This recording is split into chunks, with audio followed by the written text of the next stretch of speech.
Welcome back to camp. Welcome back to camp. How you doing? I'm doing all right, man. How you doing? I feel like I haven't seen you in a few days, longer than usual. We haven't seen each other in over a week. That's crazy. Was the last time I don't remember, man. I think we were in the studio like last week, but we were in the studio last week. Yeah. You look different. Do I? I think it's the tea. Yeah. Everybody, you've been keeping it a secret, but you started tea because you saw how good my results have been. I started the Andrew Huberman tea stack, dude. Yeah, the tea stack is good. It's the Tonkat Ali, Fedosia, and it's just called tea. Zinc picolinate. Yeah, I don't know what that's for. I looked it up. It's natural, dude. It's like, herbal natural supplements. Yeah, I mean, have you seen RFK Jr. working out? I think he's on tea too, just like us. He's on tea. He looks great though. Yeah, I've been all right. How you been? I've been good, man. I think after the last time we were here recording, I went fishing and I was like up in drove out to outside Payson and went to go fly fishing looking for these like rare trout. They're called Gila trouts. And we get up there. I'm like 45 minutes into the middle of nowhere outside of Payson somewhere. And we pull up to the spot and there's no other cars in the parking lot. And so we are just like getting our stuff ready. And this like park ranger comes up and she is just staring at us. I'm like, why does she keep looking at us? Like, what is going on? And so I get out and I'm like, hey, like, what's up? And she just says hi and that's it. And so we keep getting our stuff going. And I thought she was going to say something because I was like drinking a beer and it was 10 a.m. and I was in a car. But she just kind of like You're drinking and driving at 10 a.m.? I wasn't driving. I was drinking and passengering, at 10 a.m. It's all fishing. Right. But yeah, so she walks up to us and she like is about to leave and she just goes, hey, just want you to know that I'm a fan. So we were like literally in the middle of nowhere and it was this girl. She came to like Camp Fest apparently. And what's her name? Peyton. Peyton. What's her last name? Starts with a J. I forget. But yeah, I don't know. I know it was who like you're talking really, about. really fucking random because there was nobody else there. We were in the middle of nowhere and she's just like, hey, I listen to the podcast while I'm working. That's so funny. Yeah, it was cool. Were you with Mouse? No, I was with my friend Bobby. Nice. But I have been fishing with Mouse pretty much like once a week. So I've been meaning to ask you this. If for some reason shit goes down, the type of fishing skill that you are now like learning, will that actually help you save your life? Or are these fish, or is this just for fun? Well, these fish that I'm because I've seen some pictures of the ones you're pulling up, and they are not going to feed a family. It's not going to feed a family. The ones I see, I got like 7 that day, but they were like 6 inches. First of all, I'm not trying to diminish what you're doing. I don't even know how to fish. That's what she said. Actually, she goes, Trevor said that you are like, you're not even a real fisherman. She said you are a real fisherman. And also now that she saw me out in the wild, she believes it. Did she say that after she saw you catch the fish that was this big? No, that was an accident. I did that the other day. I caught like a 1-inch minnow or something. I didn't realize it either. So that thing was just flying back and forth for like 5 minutes. And I was like, something's stuck on there. I looked at it. It was this little guy got stuck. No, it's cool. You're learning how to do that. I straight up have not fished since I was probably like 9 years old with my dad. Yeah. I honestly, I don't think, maybe like once when I was a teenager when my dad took us on a boat in San Diego and the whole family got seasick the whole time. My brother and my mom were puking and my dad was the only one having a great time just drinking a Corona and trying to catch fish while the boat's just... Was your mom like super sick? Yeah, she was super sick. Dude. She hated it. And I don't think any of us really liked it. I mean, we were just, we were a lot younger and I don't think it was supposed to be that bumpy that day. And for whatever reason, the boat was going up and down and up and down. My mom, I think my mom and my brother got sick, but I remember one time, like my dad would work for this company where they like shot off rockets. Like they would help. I don't even really know what he did, but something with rockets. And so he had to go Elon to Musk's assistant, right? Yeah, something like that. And he had to go work out in Hawaii. So they put him out in this spot in Kauai for like 2 months. And so he had this condo and we'd fly out. They put him in a condo? Yeah, for like 2 months in Hawaii. Wow. And it was like before Kauai was like really super touristy. So there was like when we went out there, it was like the biggest thing out there was like a Walmart. Mhm. It was like really like jungly and wild. And so we went out there and we just went to the beach for like 2 weeks. But on one of the days my dad had off, we went to go see the Nepali coast, which is like super famous. You've probably seen it in movies and stuff. But we went on this like catamaran thing and to go see dolphins, and it kind of takes you around the coast. And I just remember my mom drinking like one Mai Tai and then getting like violently ill the whole time. And we're all just looking around like, what the, but then I'm just like pointing at dolphins, and my mom's like having the worst day of her fucking life. A lot of family vacations are like that. Yeah, I think like seasickness is one of the most like, or like motion sickness of all types. It's so mind over matter that like I lose. Like I'm not even a person that gets seasick or motion sick, but I will convince myself that I have motion sickness. Like right now I'm kind of feeling like everything's moving a little bit just thinking about it. But like it's so weird because when you're on the boat, if you just start saying like, oh, I think I'm getting motion sick, then you have it. But if you're like, no, I'm fine, then you're fine. Did you guys go on a lot of family vacations when you were younger? Yeah. Which ones do you remember the most? Let's see. So we went on a cruise ship once. Wait, I went on a cruise too. You did? That makes me think of this story, but we went to Jamaica. And that's a sick cruise. No, dude. Mine was still like fucking dude, Mexico. I have this killer. I have this amazing photo of me wearing one of those beanies that has the fake dreadlocks, and I'm in 5th grade, and I have like a bowl cut and buck teeth. I gotta find the photo. Yeah, man. You gotta post that. That's a good one. It's great. I'll have to see. My mom probably has it. I'll have to hit her up and see if she's got the photo. But so the cruise stopped in Jamaica, and we spent I think 2 days in Jamaica. And my dad took us to, off the road, further away than everyone else from the cruise ship was like hanging out. He's like, we got to go do this. We got to go on this raft in the middle of the jungle. So we show up to the middle of this, literally like I feel like we're in the middle of the jungle in Jamaica, and my mom goes to step on this raft that is like they're lowering these rafts by like ropes down like a canyon. Like it looks so sketch.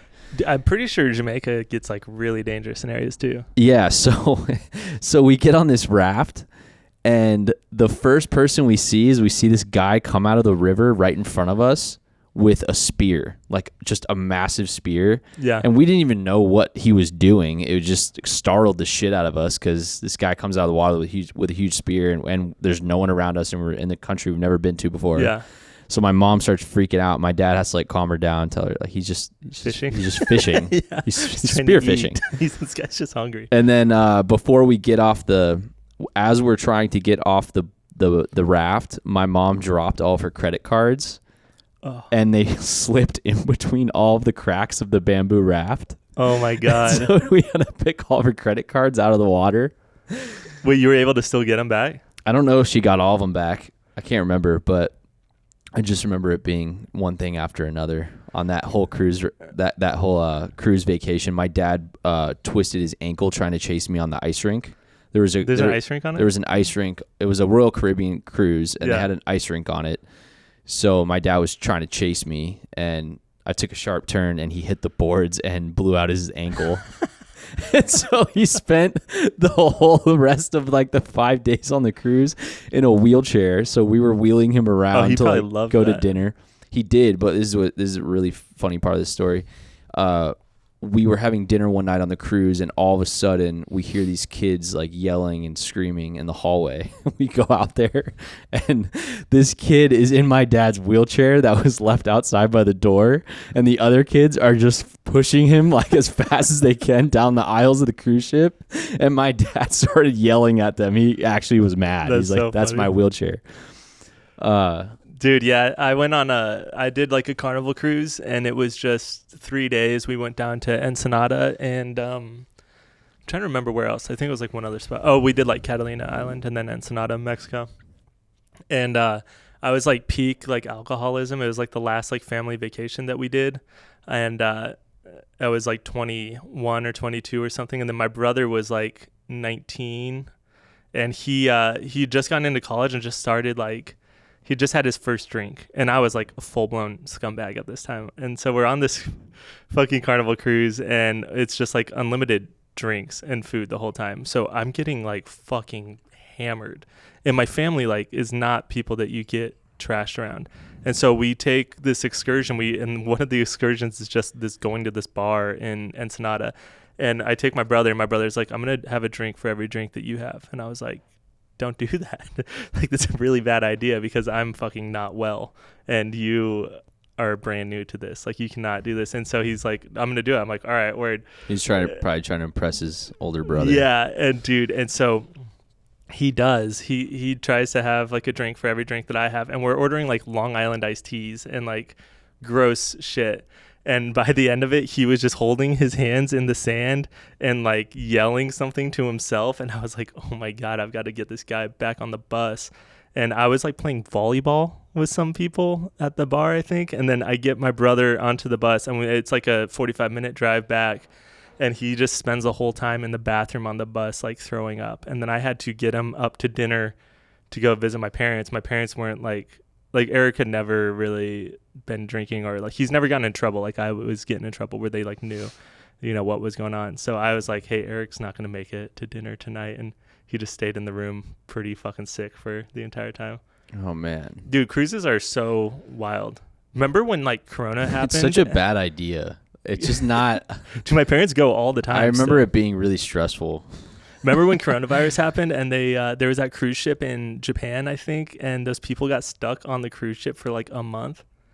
Is that how long they were stuck? I think it was like a month. It might have been like 3 weeks, but they had to quarantine, and all of them were getting sick because it's like small, close quarters, you know? And so like they had to lock all the rooms, and they were putting food in, and some rooms on cruises, if you like don't spend the extra money, like you don't have a window. So you're just in this like cell on this moving boat and you're like sick. That's worse than being in prison. And you're in like Japan. So like if somebody would get it, like they would like wheel them out and take them to the hospital because they didn't know what was going on. It was like right when it happened. And so these people were just straight up trapped on it. But I remember there was a guy on Twitter who was stuck on it, and he would post his food every day and just talk about what it's like being stuck on a boat.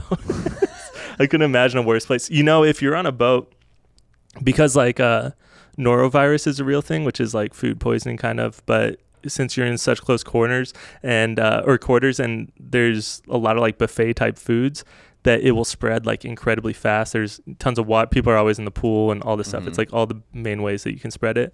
So if you get norovirus on a cruise, they have to like quarantine you in this separate room and not allow you to leave. So like you'll be like pulled away from your entire family, and you're just stuck in this room for the entire time until you're not sick anymore. Is that a common thing? Yeah, dude, it's like very, very common. And also like people go missing on cruise ships all the time. They have no idea where they go, and they just like, it's just, they keep it quiet. Yeah, I remember they have like a little jail cell, and I remember there was 2 guys that were stuck in it the majority of the trip because they were getting really drunk and causing issues.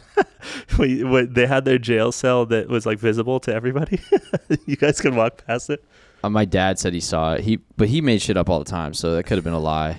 Maybe he's just telling you guys so you guys wouldn't be too crazy on there. Yeah. Yeah, my dad said a lot of shit that probably wasn't true, but he was good at telling stories. Yeah, he was. And I don't really care if the stories weren't real, because they were great. Dude, I remember one time when we were in Hawaii, we were walking on the beach, and we had this like super long walk down this massive hill. The grade was, I don't know, it was a really steep hill. And we're walking down there, and it's like me, my brother, my dad, and my mom, I think. And this guy comes up on electric like wheelchair thing, and he's at the top of the hill, and his like brakes gave out, and he just starts flying past us all, and he's screaming, and we're just like don't know what to do, and he's just bolting down this thing, and he goes straight into like this big thing of bushes, and my dad had to Didn't your dad save his life? I mean, he pulled him out of a bush. I don't know if he saved his life. I thought you told me a story recently about your dad saving someone's life.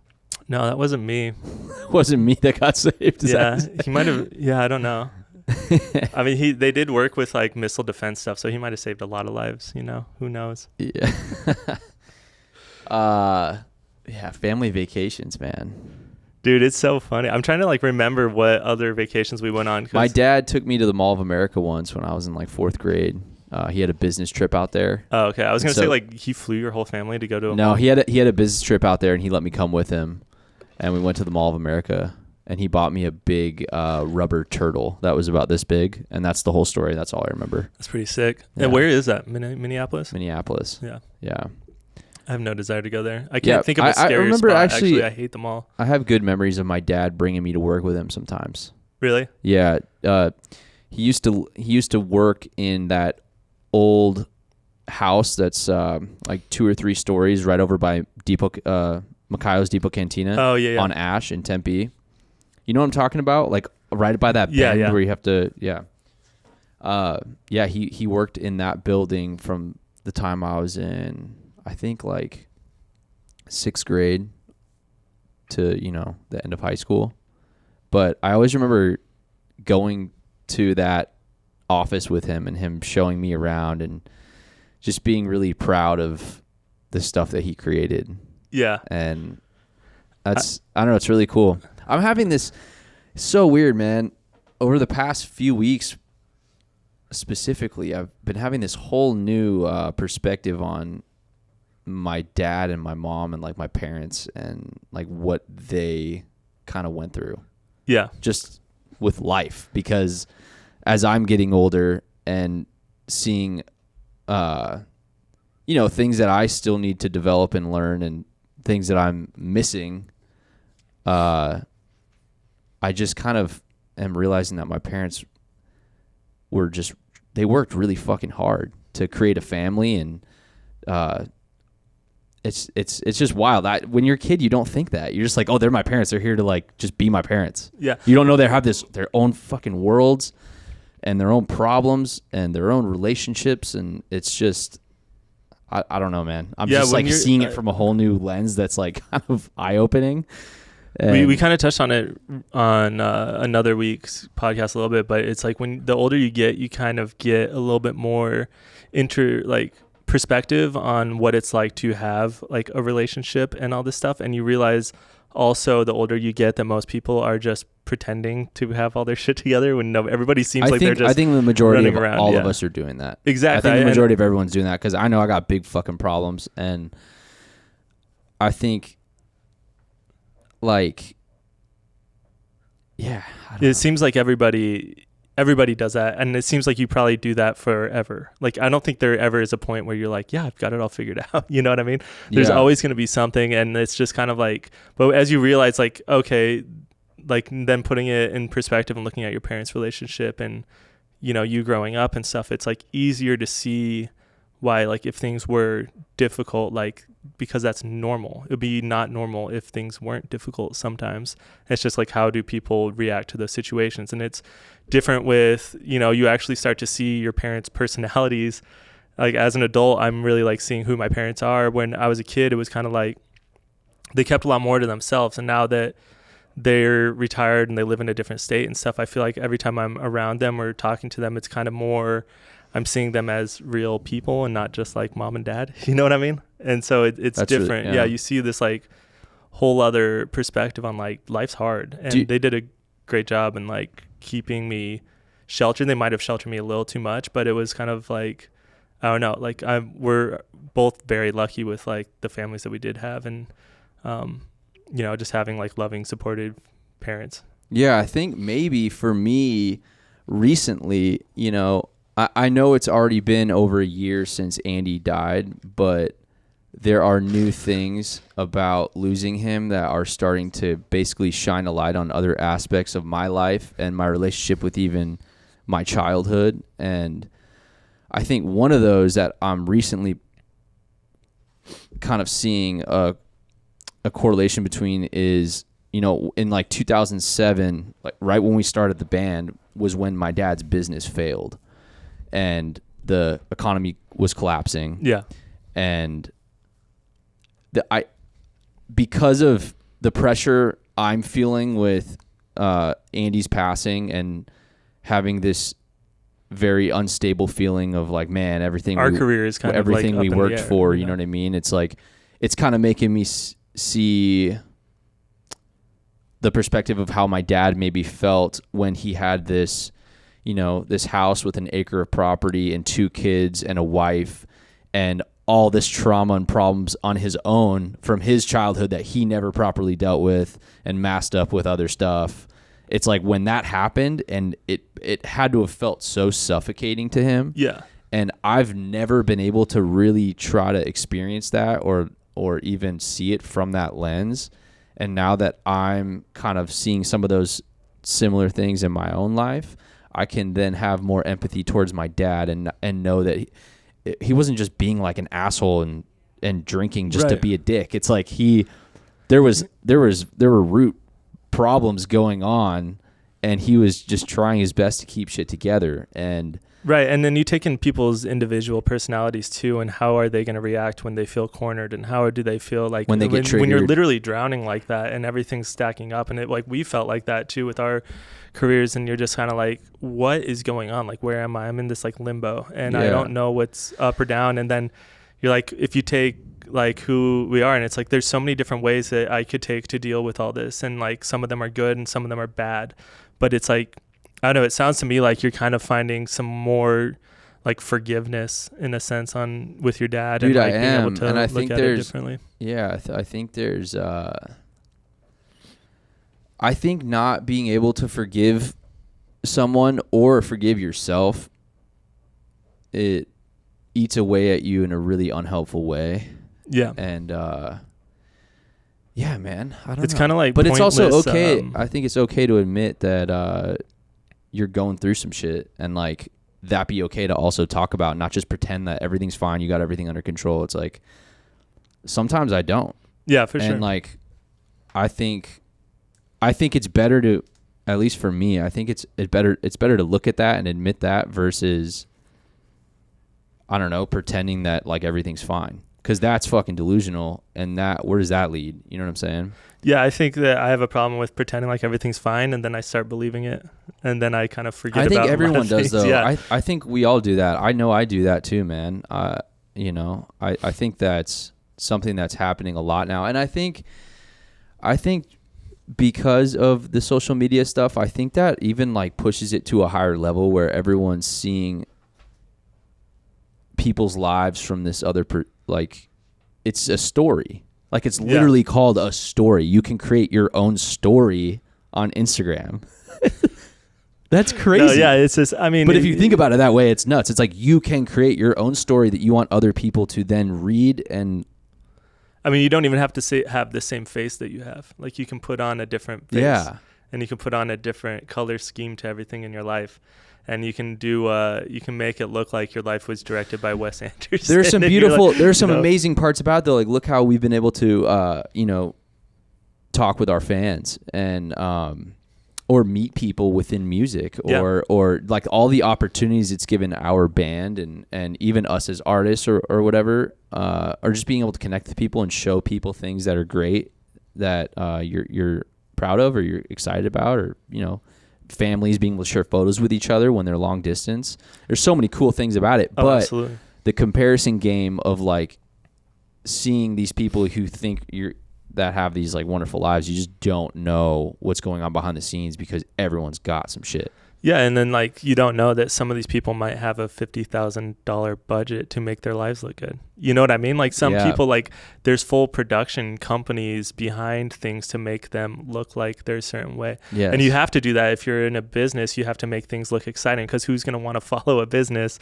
and be like, wow, this is the most depressing fucking thing I've ever seen. But there's a different way of like being like, I think that for us, just being older and not being super sucked into like the social media thing as much as, like, obviously I'm always fucking on it, but it's not like I'm not like posting every day and then that's my life, you know what I mean? And I don't know, I think that we're able to try to be a little bit more real, especially with the podcast has like this whole other angle where we're just having conversations for an hour or so every week. And we get to go places where sometimes we're just fucking around and laughing, and sometimes it's like kind of heavy, because like that's just what our lives have been like. It's been, sometimes it feels really fucking insanely heavy everywhere you go, and then something just makes you fucking die laughing out of nowhere, And so, I mean, that's what life has been like. I think that's what it should be like, is the full range of what's real and what you're going through. Yeah, man. It's been a wild year. It's been the most, it's been the most difficult year of my life. Yeah. It's, dude, me too. I mean, just, I feel like I'm reordering a lot of things and priorities but there's still this piece of me that resists that and wants to just, there is a large piece of me that just sometimes doesn't want to get up and get out of bed in the morning. Yeah. But I force myself to do it. Yeah, because I don't know. There are days. I'm not saying I feel like that every day. I'm not saying I'm battling with depression or anything like that, because I'm not. Yeah. But there are days where it just feels really heavy, and you can't get out of your own head. Yeah. And but man, I just hope anyone that is listening to this that might be going through some shit, man. We do too. Yeah. Fuck, dude. I know. I'm really excited. Like, I'm still so excited for the future, but that's what's been so weird about it, is because like right now it feels really weird, but then we have all this really cool, exciting stuff. Yeah. But it's just kind of like, it's going to take a while for us to finish the process and get it going. So you're just kind of in this limbo of right now it does not feel good, and right now is really scary, but I think it could be better. But I also can't rely on that. And you're just kind of always second guessing things. So that's why I've been just trying to do a lot more things like the fishing and stuff like that, where like I'm just making my life more about things that I actually really enjoy doing and things that are like good for me, instead of giving myself too much time to just sit and like think about, like overthink things, because I know that that's not going to help me. Obviously I need to think about everything and like look at it carefully, and what my next move is and all these things that I need to do. And it's really easy to get caught up in the feeling of I'm not doing enough, or I'm never doing enough, or like why am I not there? And it ends up being like comparison. What fucks me up is, what if I'm not doing the right things? What if I'm stacking my day up with tons of shit, but it's not the right things, and I'm not looking at this the right way? Yeah. And then you're like, oh shit, and then you fucking freeze, and you're like, oh, now I'm not doing anything. Yeah. Yeah, it's scary, because I mean, you can and that happens to everybody. You look at like any kind of business or anything, it's like they go through phases, and like some people just go all in on something, and then it's just not the right thing, and somebody else tweaks it and they go all in on that, and then it's the best thing that could have happened. So but I don't know, I think that if you're doing something that you really believe in, then and like we're always going to be second guessing ourselves on what is the right move and what's not. And at the end of the day, it's like, I think just whatever move we end up making is going to be the best move. Yeah. I mean, I live a very fortunate life, man. Have a career doing just music is something that I dreamed about since I was a kid. And I'm very grateful for that. It's really rad. I think where I'm at now in life is this realization that like for, since high school, I didn't go to college. I don't have a single college credit. Right after high school, we just did the band thing. And, I worked my jobs full time for years while we would tour and then come back home and work. For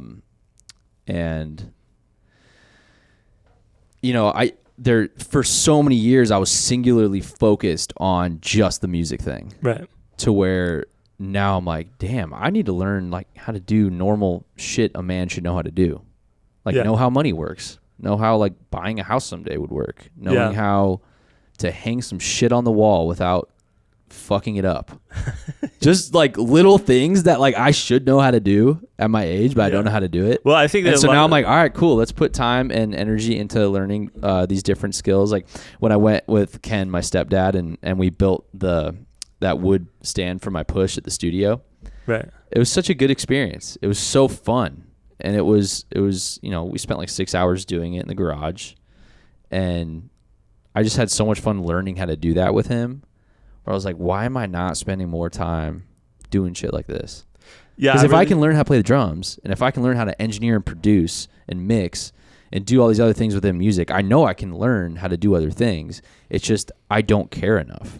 I guess that's what it is. Well, yeah. I mean, it's just finding things that you're passionate about. Like, obviously our brains are kind of different. Like, because if we had this kind of passion about, I don't know, anything in school, then we would have just gone and done that. But like our brains are, or for me at least, it's like I did bad in school because I just had no interest in any of it. But then when it came to things that like actually interested me, I could spend 10 hours a day doing it. And so it's just about finding other things. But I really have been liking like doing things that aren't really things that I would normally do, and like learning them, like the fishing, like fly fishing. That's not like, I'm not the type of person that would normally go do that, but I went and did it once because somebody asked me to, and I was like, oh, I actually love this. I didn't think I would. Or like, I don't know, just going like, we went snowmobiling and stuff, or like going like out in the ice and stuff. It's just not stuff that would normally be like anybody would ever think like, oh, Ryan's gonna go do that kind of stuff. Yeah, but it's like outside of your challenging myself to do things that are like cool. And then now I've had all these like different experiences where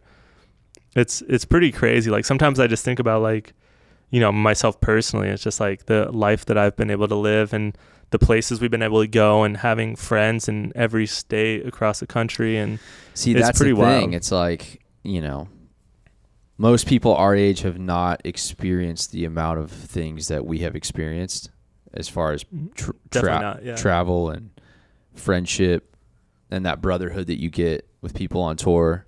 I'm not saying I regret any of that stuff or take any of it back or anything like that.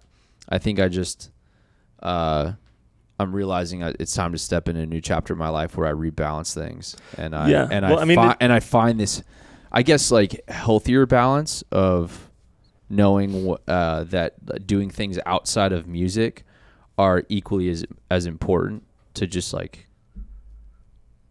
being a more productive person. Yeah, I have a hard time doing like what you do. I wouldn't want to do, or it's not really for me because I don't like forcing myself to be creative.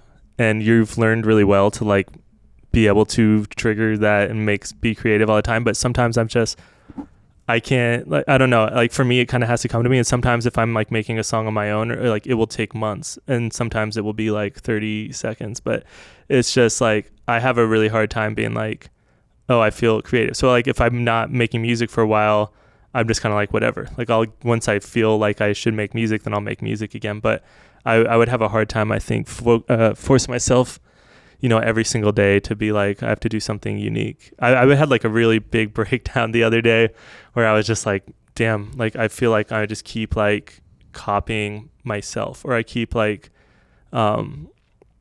pulling like musical ideas from things that I've already thought, and I'm not doing anything unique. And then I'll go back and listen. I was like, these things are nothing alike. But it's really easy to get in my head and just be like, I'm never going to be unique at this, or like it's not creative or something, when it's totally untrue. And it's kind of just like it's just like, it's definitely untrue, because I know I am, and I come up with weird shit that I really like, and I can do like out of the box stuff. But it's really easy to be like this, like, what the fuck, like why can't I go there? Like, you know what I mean? I don't know. It's hard to explain what I'm trying to get across, but it's just like, I've always been so interested in like art and like musical art, where it's not like straight up regular songs, but then I go to make it and I go straight into my normal writing brain, because we've been focused on like essentially like pop styled music for a really long time. And then it's like, I need to learn how to, or I'm trying to learn how to like break out of my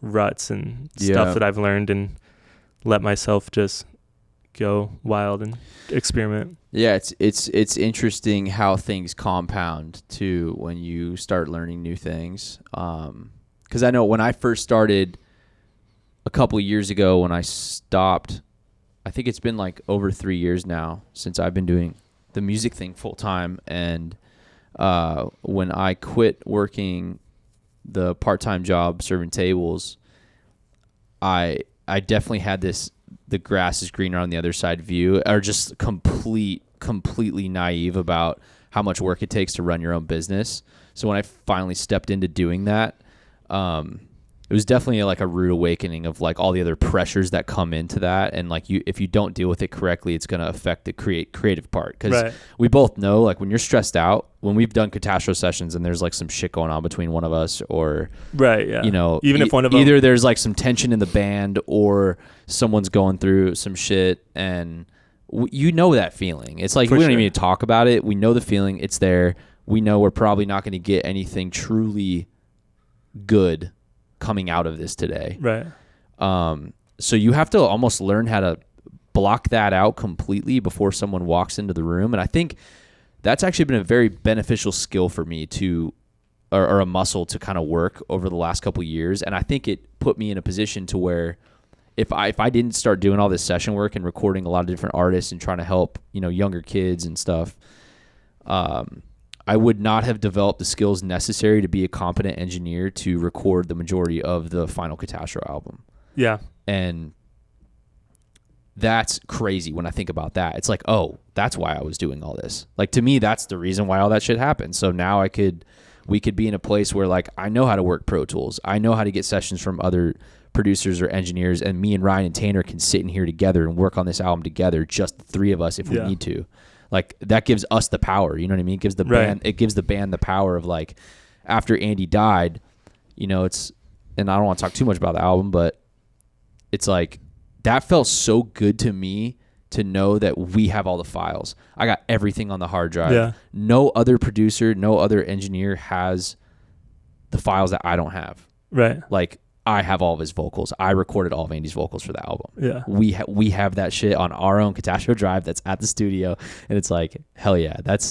It would have been, could you imagine the situation if we had worked with like 10 different big producers, and then once he dies, we have to have legal conversations and bullshit to get our files back? Like, I mean that's probably happened to people. Yeah. Because, for sure. Because especially when someone's died too, the first thing people start thinking is, money. Yeah. And it's like, fuck you, give me those files. Yeah, you learn really quickly. There's a lot of people that really do want to help out and really like will have your back and be there, and then there's other people that kind of see opportunity, and it's kind of gross. And when you realize it, you're just kind of like, ugh, okay, I see that, I understand that's how that is. And then on the other side, you're like, you have to understand it's still business, and so it's like you can't expect people to just do handouts and stuff, but it's like, yo, have some fucking empathy for us and like what we're going through, But at the end of the day, we're in such a good position. We have so much really dope shit that is going on, and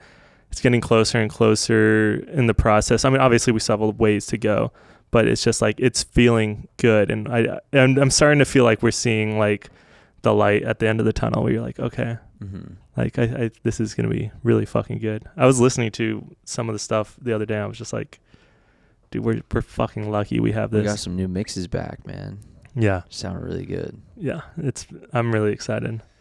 So yeah, me too. It's probably going to be a while, and like, I don't want to hype it up because I know people will get excited because we say, we're working on it, but obviously making an album always takes a really long time, and this one is different for us, and so we're going to spend as much time as we feel like we fucking need to make sure that it's perfect, because we don't have anything else that we can, like, we're using every single thing we have of Andy on this, and we got to make sure that we're incredibly happy with it and that it is up to our standards. And in the past we would be like, hey, we're being too picky, like, let's just let this slide, it doesn't matter. But now everything matters, and we're just kind of like going through it, and it's like really paying off in my eyes. So yeah, it's been the most challenging thing to like put together that we've ever done, and it shows all of our strengths, and we're incredibly lucky we have what we do have. And at first when he passed away, it was like, I thought we had like maybe 4 tracks that we could possibly try, and it's like,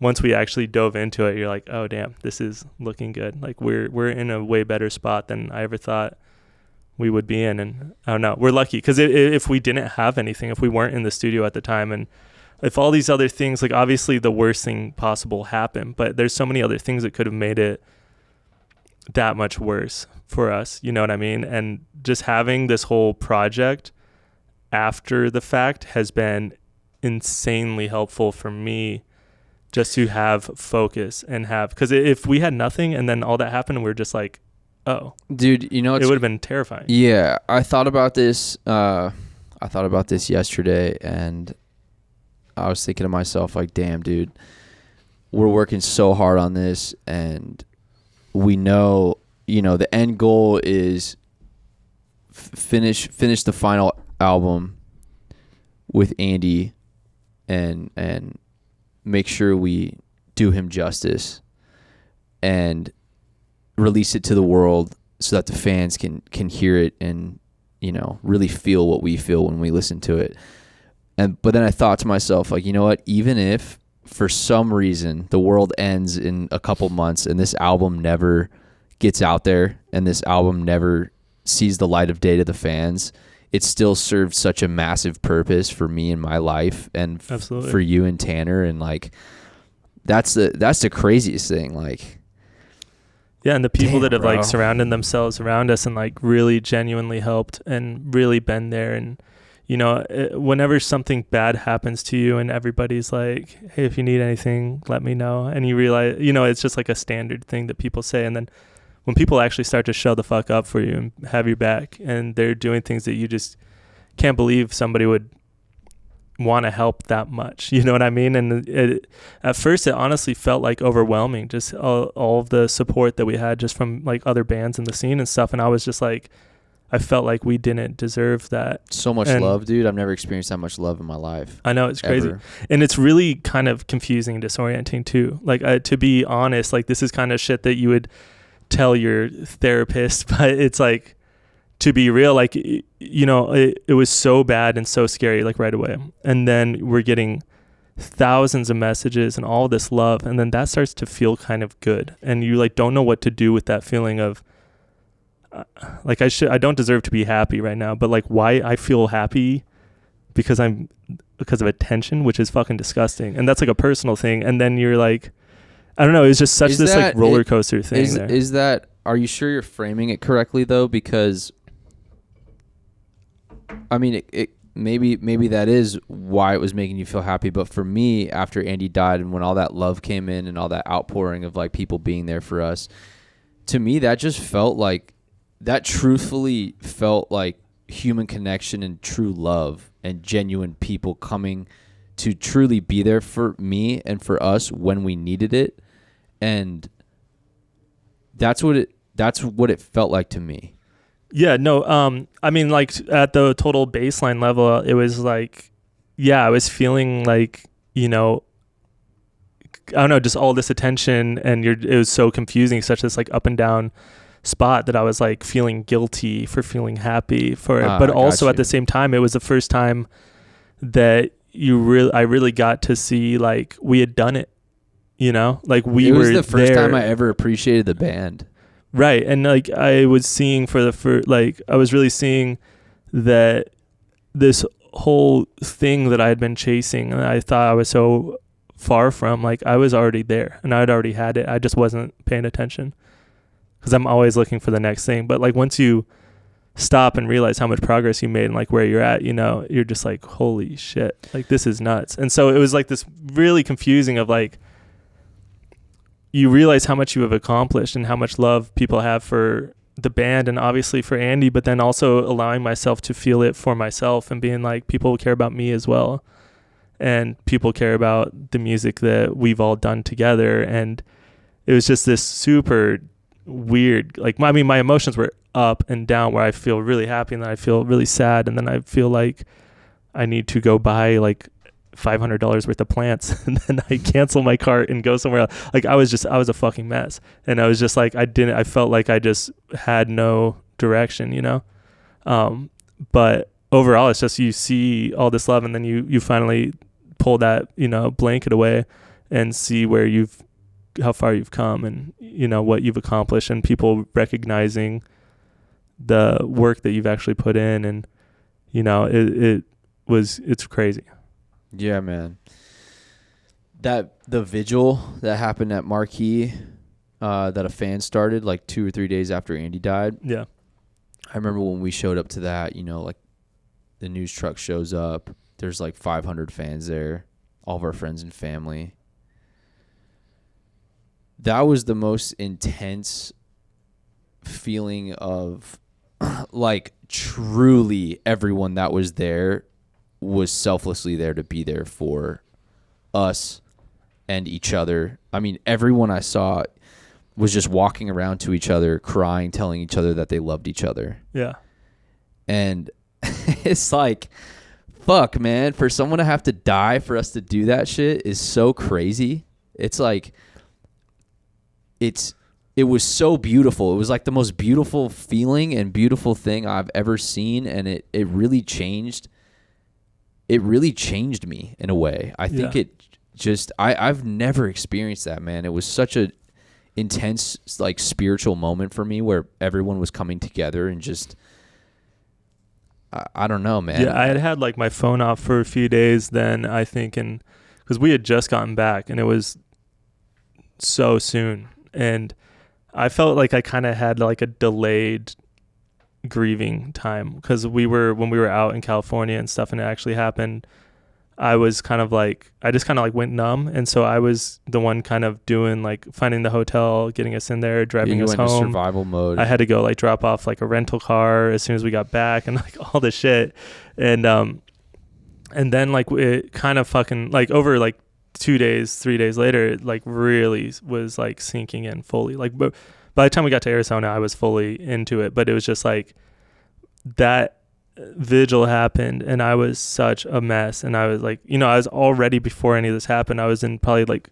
some of the worst anxiety I had already had, and then all of this was, I just didn't know what was going on. I felt super confused, and I go to CVS, I think, to grab these pictures that I had printed in frames for the vigil, and the first thing I do is when I walk in is this truck pulls up and they're blasting Katastro, and I just start bawling in my car, and I go in and the first person I see is wearing a Katastro sweater. They must have been on their way to the same thing, and I didn't talk to them at all. Like, I just moved around, and then I show up to the vigil and I'm like really like, I'm like shaking. I'm so nervous. I don't want to be there. It was too soon for me personally to like go talk to people like that. And I hadn't talked to any of my friends. Like, you know, I have a really strong, big like friend group of guys that I've known since I was in high school.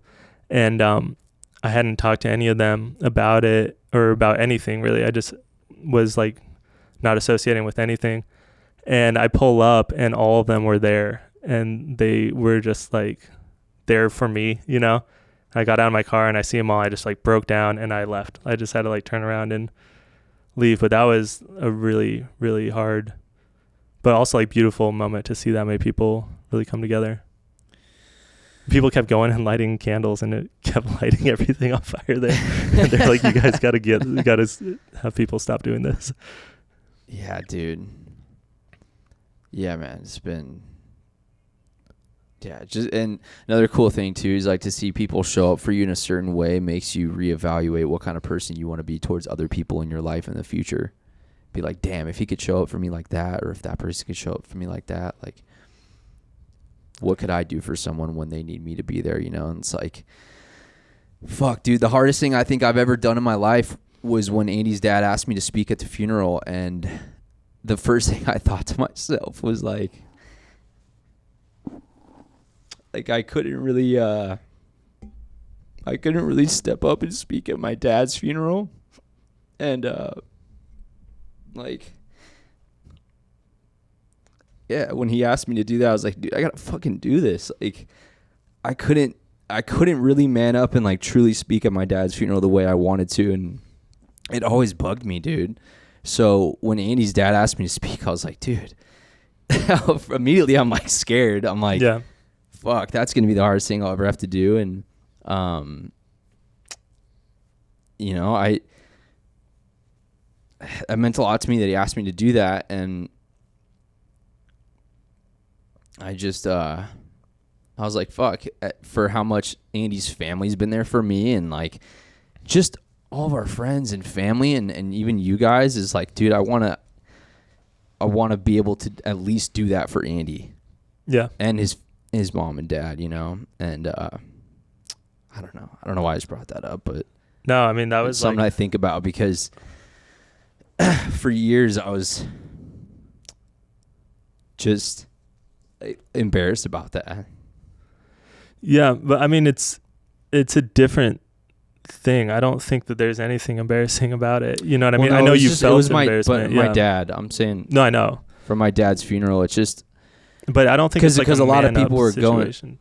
going. Yeah, but I understand. Yeah, where but you're for from, me, yeah. for me, it honestly is, bro. It's like I want to eventually be the type of man that can be there for people at a funeral. And when I couldn't do that for my dad and my family, that did bother me for a long time. Yeah. But I've been able to like just see where I was at then, you know, too. And so I was like, I was still not forgiving him and stuff. Right. And it's yeah, I don't know. Damn, bro, I'm getting emotional again. It's hard, dude. Our lives have been fucking insane recently. Dude, I'm going through it, bro. Yeah, I'm telling you. It's been a roller coaster, man. And it's just every time I think that like I like feel all this hope, and then I start feeling all this like negative, you know, I get in my own loops again, and I'm just like, where the fuck am I doing? Where am I going? And then I feel great the next day. And like, it could be within a minute where I'm just like, I feel great. And then I feel awful. Just like, some days I just don't know what the fuck is up. I'm just feel like I don't know what I'm doing. Yeah. And I'm just, you know, so. Dude, I remember like this was like a couple weeks after Andy died and I was home, and I went to like Chipotle and picked up food, and they like forgot something in my order, and I started crying. I was a fucking mess. I was just kind of like, it was so like, wait, really? This too? Was this a couple weeks ago? No, this was like a couple weeks after he died. Oh, okay. But it was like, they forgot something in like an order. It's so small. It's nothing. And I could have just gone in and do it. But it was just kind of like all this shit. And you're like, this too? Like, I can't even get a fucking meal where it doesn't go wrong. I think everything else, like everything I do is just turning to shit. I'm like, what the fuck is happening? And then I just got it. I got home and I was fucking furious. Yo, and I just thought of this though. Like how I feel like Andy would laugh so hard if he knew that you didn't cry when he died, but when they fucked your order up at Chipotle. Chipotle 2 weeks later, it really hit me. That's what made you cry. Yeah. Dude, it was just like, you start realizing, like, it just, everything. It all compounds. Yeah, and you're like, man. I can't do that. I can't deal with this also. I can't deal with fucking food. I've got so much other shit. They can't fuck me like this. I mean, I keep getting fucked every minute, every day.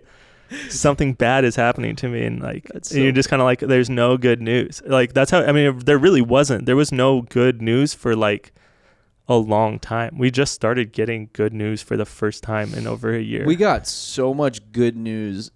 Like the amount of good news we got right before Andy died. Oh, it was good news after good news, dude. It was that's like, you read the news and you're just like, this is incredible. Like, you're just great flipping weather. it was all the weather was great. Dude, it was, yeah. And then you're just like, boom, you're in like the upside down.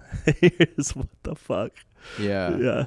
But that's fucking life, I guess, huh? It sucks. I wish it wasn't, but it is. And so we just got to keep doing things. But like, all my weird insecurities when like, yeah, from back in the day where it's like, I should be doing this at this age. And like, you know, I've done really well in my older age of not doing that as much, you know, and like, I learned early that that's not going to get me anywhere, of being like putting ridiculous deadlines for no reason and just trying to convince myself that those deadlines actually mean something to me.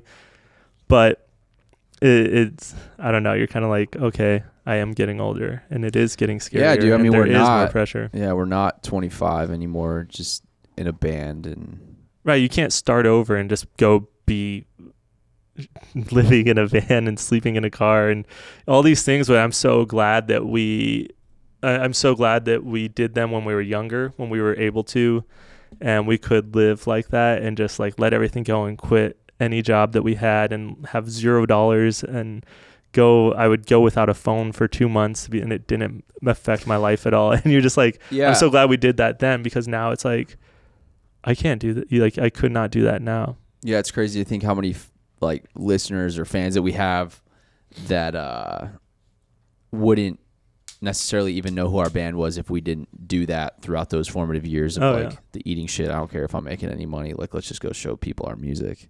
Yeah. So it's, you know, there's, you know, a reason why we've made it as far as we have now to even be working on this right. album, which is what, our 8th or 9th studio album. Yeah, I can't remember. I forget. We have so many songs. It's crazy. That's another thing. Like, going back. Yeah, our catalog's deep too, which, you know.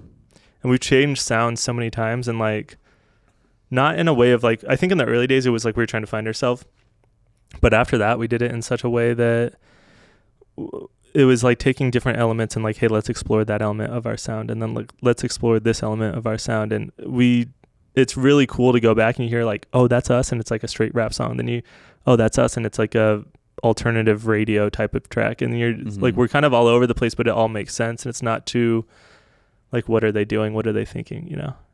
I think at first it was, I think we were confusing at first because every album was way too different. But once we really found our sound, which I think like Washed was the first time where we really started like hone in like what we were going for. And but you know, pretty much like since Washed, I felt like we did a really good job of exploring different like universes inside of our sound. Dude, it's crazy. Like, I feel like, we've done a lot of studio sessions with a lot of different kinds of artists, and I've been in the room with a lot of different kinds of artists, and I've never had the feeling that I had when I was in the room with Andy. Yeah. Or not just Andy, when specifically Katastro, like when we're all together, the four of us, and that kind of wave and that vibe that we would catch and how that would make me feel. Yeah. I don't think that could ever be recreated again. And it's something that what's dope is that that's always going to be documented with our music and the albums. Like, people can continuously experience that. And even when I listen to our music now, I can, like, when I listen to Washed, I feel the feelings that I had in that cabin when we were making it. I can smell the smell of DMT. But I could like just feel Andy's energy and like, see just like his, what I miss a lot is the way he would light up and just get so stoked when something was getting created. Like, he had that look. It was to the point where we'd be like, dude, shut the fuck up. Like, you've been saying the same sentence over and over and over again. Ask me if I like it. And I know he's stoked. But there's no greater feeling than the 2 a.m, everybody's like a little lit. And it's like, it's definitely, we've been working for 15 hours and it should be time to like go to sleep. But instead, we're just so stoked on this one thing that like, it could be just a 10-second loop. And we just play it over and over and over again. Everybody's yelling and cheering and kind of like, like, fuck yeah, we did it. And, with Andy's passing, like, it has you immediately look at Andy's legacy and everything he did, and then it made me think a lot about what is my legacy and like what do I want there. And that's kind of what really, I've been focusing a lot more on health recently. I know we joke around about tea and stuff, but it's like, I've like, when it happened, I was like, dude, I'm so unhappy with so much in my life. And so it's like, if I was to go tomorrow, like, is this what I want to be like at the end of my life? Do you know, if right now is the end of my life, if tomorrow's not guaranteed, do I want this to be like how I'm remembered, how I am right now? And it's not, and so I've just been, it's sent us all on a journey. We've all been making like huge, such a massive journey, changes, like mentally and physically, and just trying to like see what's important, what's not important. And to me, it's like, I'm more important to myself than I've ever been. And also like my friends, and you're talking about showing up for other people and being able to do that. And I'm, having my friends reach out to me and be there for me has made me more aware of like where I haven't been reliable and where I haven't been the person that anybody thinks. And it's even like a lot of the time it's from my own reputation that I've already created of being unreliable, and I earned that. I remember when I remember you talking about that on the podcast like a year or two ago. We had a whole conversation about it, and